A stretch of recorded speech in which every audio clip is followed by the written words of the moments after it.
Mga bata, minsan iniisip niyo siguro na wala nagpumapansin sa inyo. Okay, wala nagmamahal sa inyo.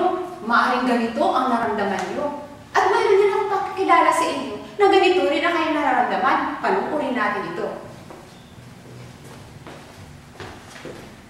Hello, Kabadoy! Ang aga-aga ko dito. Para matutuwa si teacher sa akin. Kasi andito na ako. Upo lang ako. Upo lang ako dito.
Handa ka na ba, Bitoy? Handa na ba, teacher?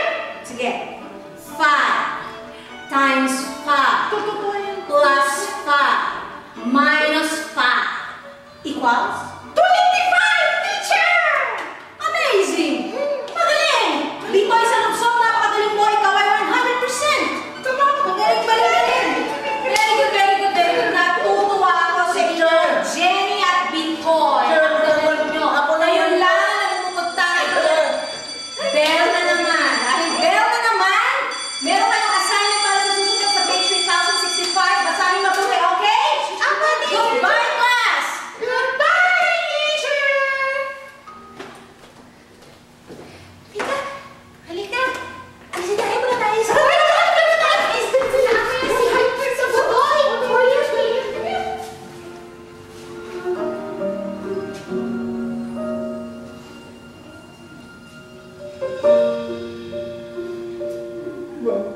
Bakit ganun?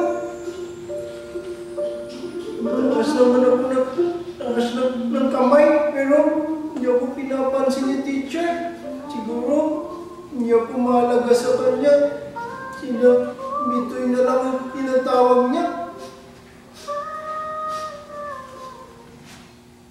Siguro mga bata, ganito ang naranasan mo. Maaaring sa bahay ninyo, ikaw ay tumutulong, humuhugas ng pinggan, nagwawalis, pero hindi ito nakikita ng iyong mga magulang.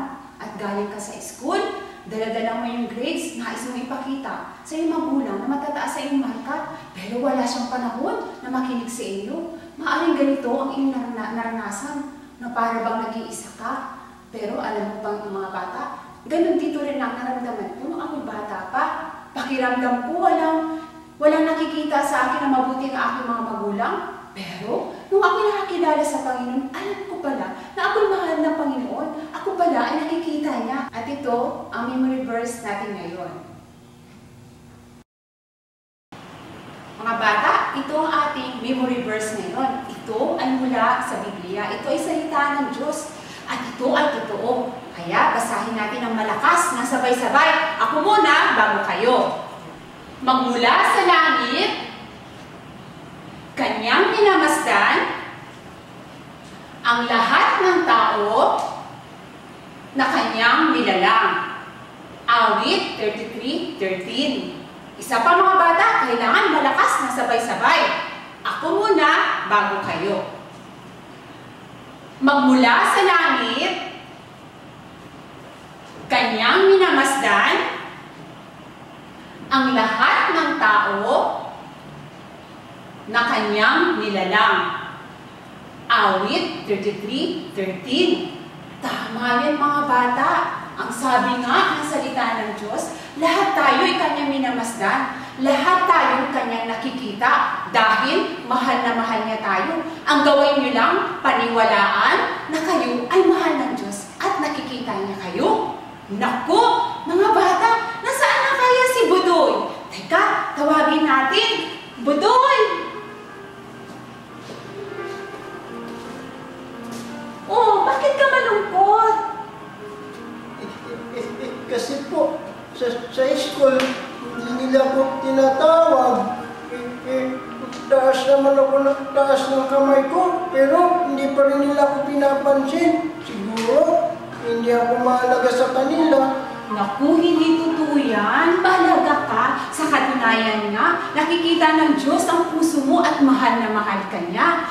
Mga bata, ito ang pag-aaralan natin ngayon. Palagi kang nakikita ng Diyos. Alam ng Diyos ang iyong naiisip, ang iyong naramdaman. Kaya hindi mo na kailangan magsikap upang kunin ang atensyon ng Diyos.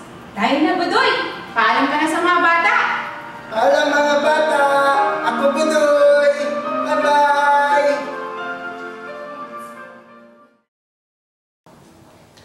Alam niyo ba, napakahalaga para sa atin na tayo ay mapansin, na may makikinig sa atin, lalong-lalo na kapag tayo ay dumaranas ng mga problema at mabigat yung pakiramdam natin. Di ba gusto mo pag gano'n ang nararamdaman mo, may makikinig sa'yo? Mga bata, hindi yan ang naging karanasan ng isang babae na ipakikilala ko sa inyo ngayon. Ang pangalan niya ay si Hagar. At ang kwento niya ay mababasa niyo sa Biblia. Ibig sabihin, ito ay totoong nangyari noong unang panahon. Mga bata, panoorin natin ang karanasan ni Hagar.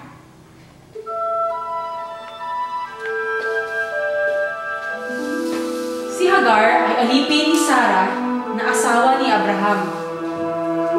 Gustong magkaanak ni Sarah at ni Abraham. Ngunit hindi naman nabubuntis si Sarah. Isang araw, nagkaroon ng ideya si Sarah. Alam ko na, ang aking alipin si Hagar. Siyang sisiping kay Abraham para magkaroon kami ng anak. Tama.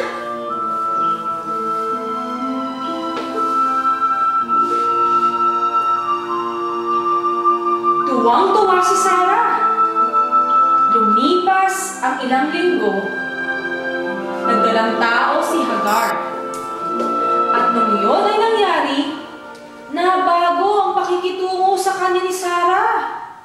Nagsimulang magalit si Sarah kay Hagar at ganoon din si Hagar kay Sarah.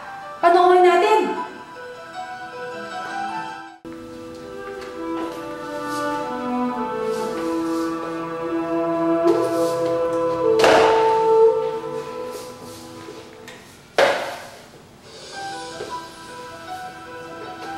Aba, nandito ka pala.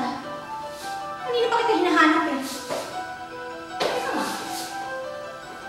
Napansin ko yatang parang nagmamalaki ka.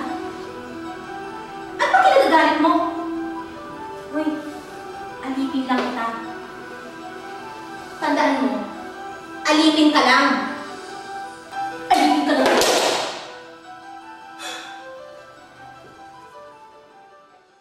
Dahil sa pagmamalupit ni Sarah kay Hagar, siya'y lumayas at pumunta siya sa disyerto. Doon sa isang malaking bato, siya'y umiyak. Panoorin natin ito.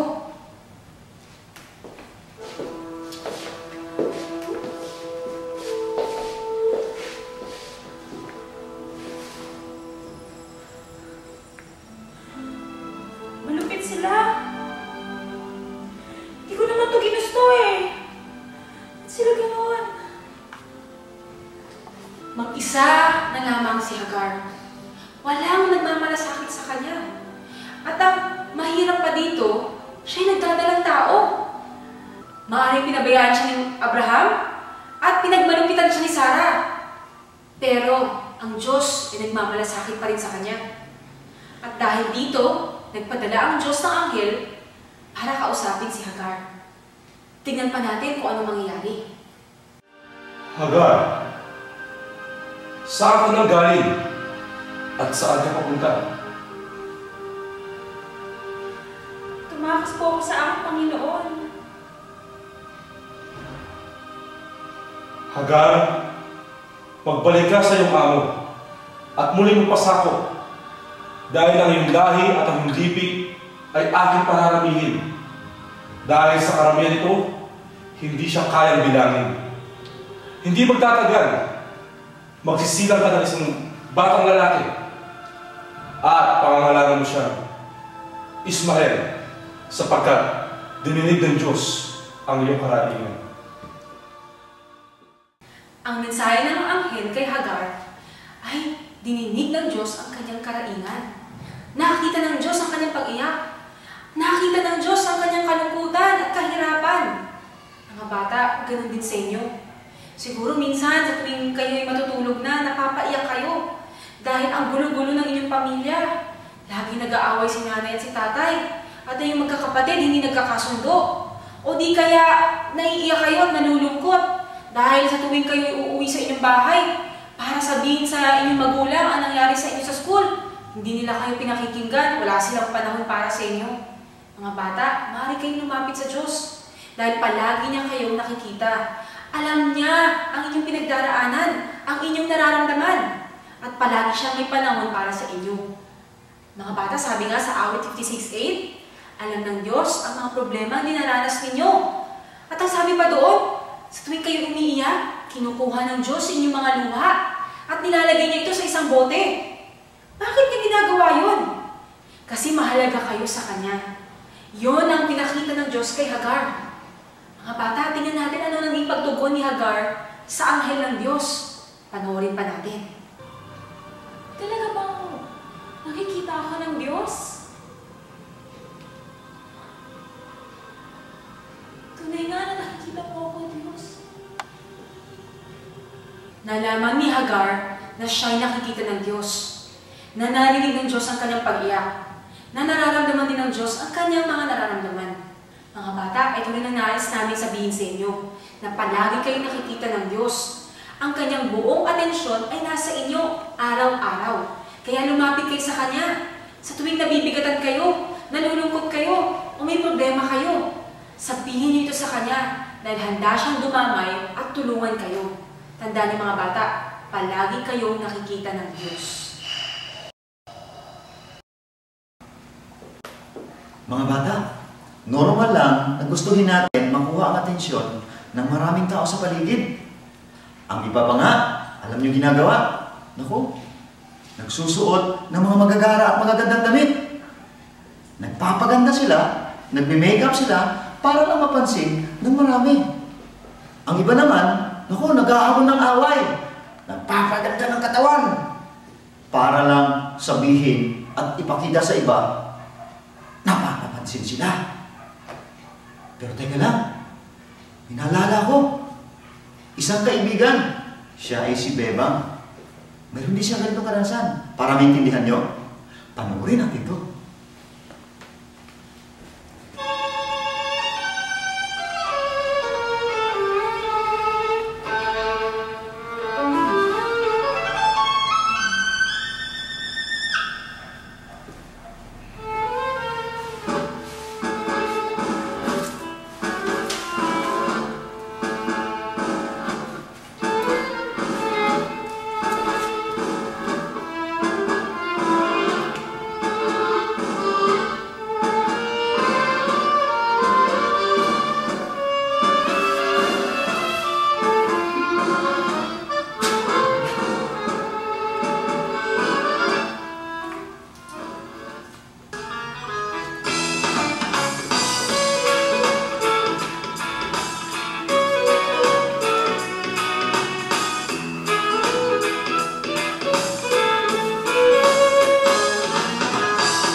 niyo yun?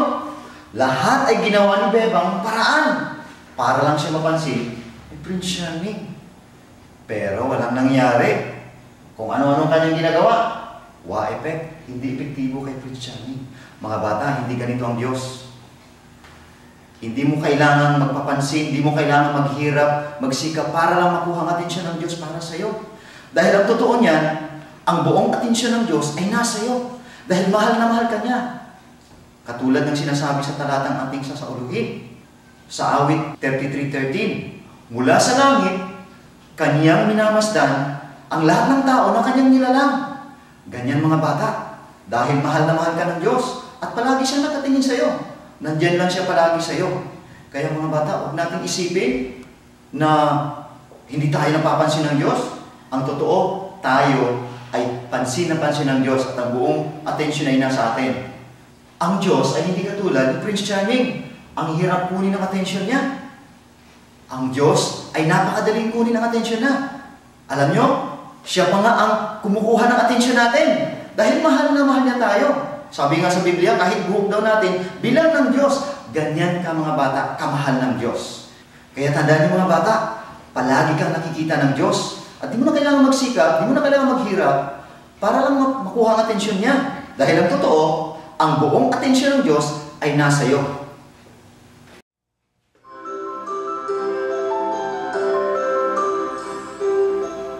Mga bata, ako nga pala si Rosetta Rosas. Ang ikukwento ko sa inyo ngayon ay tungkol sa aking karanasan sa Manila Garden. Alam niyo ba, ang Manila Garden ay isang napakalawak na hardin at napakaganda nito dahil may iba't ibang halaman at iba't ibang klase ng bulaklak na magaganda tulad ko. Isang araw, lumapit sa amin ang aming hardinero. Ang pangalan niya ay Mang Pedro.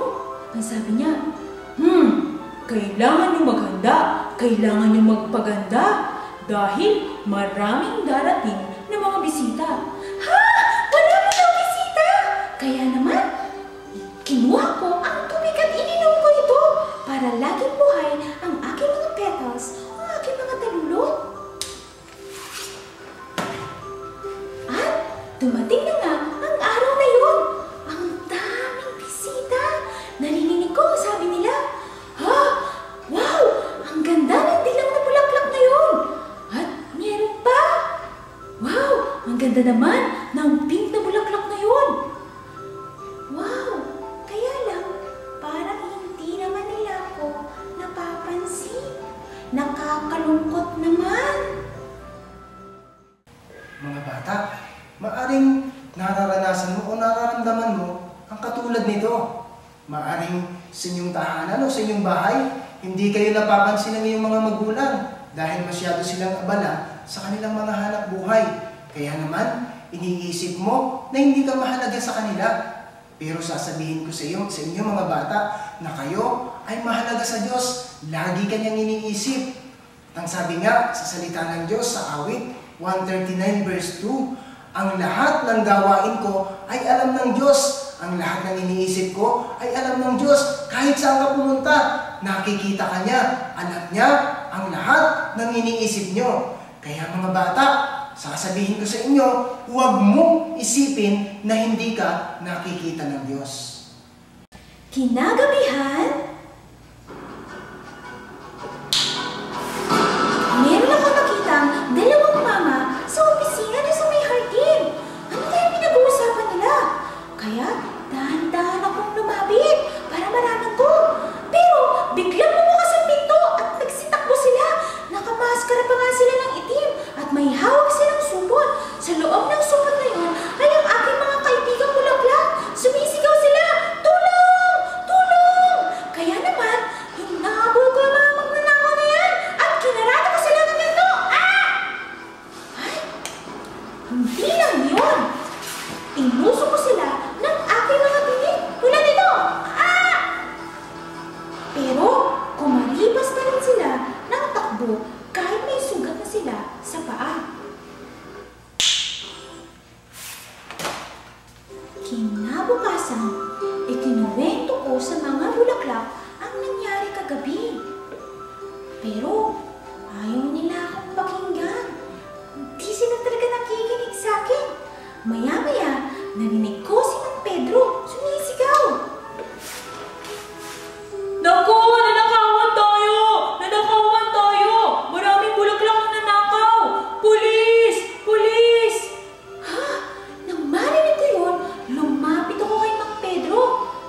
nagsimula na akong ikwento sa kanya ang nangyari kagabi. Kaya lang, tawag lang siya ng tawag ng pulis. Ayaw niya akong pakinggan. Ano ba yan? Hindi na nga ako pinapansin, hindi pa rin ako pinapakinggan. Mga bata, siguro nararanasan mo yung katulad ng naranasan ni Rosetta na walang gustong makinig, walang gustong pumansin sa iyo.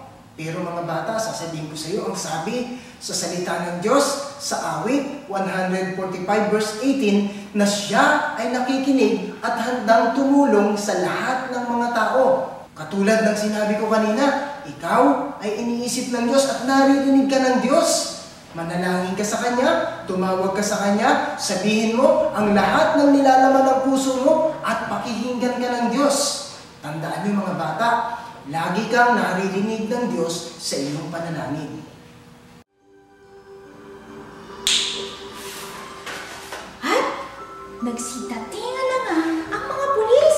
Narinig ko, sabi ng isang pulis, gusto raw akong makausap. Hindi naman sila makikinig sa akin, kaya nanahimik lang ako. Pero, nilapitan ako ng pulis at kinuha niya ako. Meron siyang napansin. Ang sabi niya sa akin, Ano itong ritaso ng tela na nakasabit sa iyong mga dinig? ha? May napansin siyang retaso ng tela sa aking mga tinig. At dahil doon, nagsimula na akong magkwento sa kanya tungkol sa mga pangyayari kagabi. At dahil sa retaso ng tela na yon, sinimulan nila itong pag-aralan. At alam niyo ba, nahuli nila ang magnanakaw at naibalik ang mga kaibigan kong bulaklak. Alam niyo ba, nagpasalamat sa akin ang mamang pulis. Rosetta, may sorpresa ako para sa isang magandang bulaklak na tulad mo. Ha? Nakakatawa naman! Sa wakas, meron ding nakapansin at meron ding nakinig sa akin. At teka muna, may sinasabi siyang sorpresa. Gusto niyo bang malaman kung anong sorpresa na yun? Si Mamang Pulis pala ay kakasal na. Alam niyo ba, kinuha niya akong palamuti sa bulaklak na pangkasal ng kanyang magiging asawa.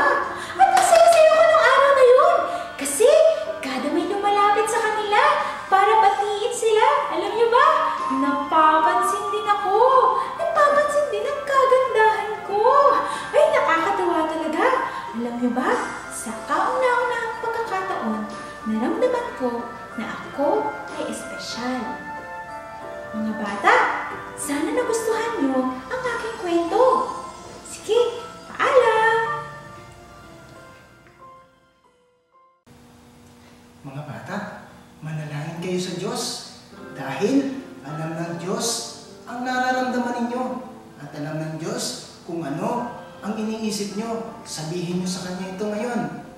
Ngayon mga bata, sino sa inyo ang naniniwala na kayo ay nakikita ng Diyos? Taas ang kamay. Ayan, nakikita ko ang mga kamay na yan. Ngayon mga bata, sino naman sa inyo ang naniniwala na kayo ay pakikinggan ng Diyos kapag sinabi niyo sa Kanya ang lahat ng nararamdaman nyo, ang lahat ng problema nyo, at ang lahat ng iniisip nyo? Taas ang kamay. Yan, nakikita ko yung mga kamay na yan mga bata. Ngayon, tayo ay mananalangin. Sige, pikit natin ang ating mga mata at sabihin natin, Jesus, salamat po dahil nakikita mo ako, naririnig mo ako, at pinakikinggan mo ako sa aking panalangin. Tulungan mo po ako na maging magaan ang aking problema. Tulungan mo po ako sa lahat ng aking mga dalahin sa buhay.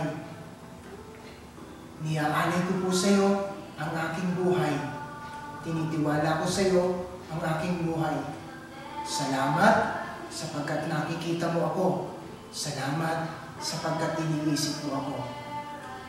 Ito ang aking panalangin sa pangalan ni Jesus. Amen.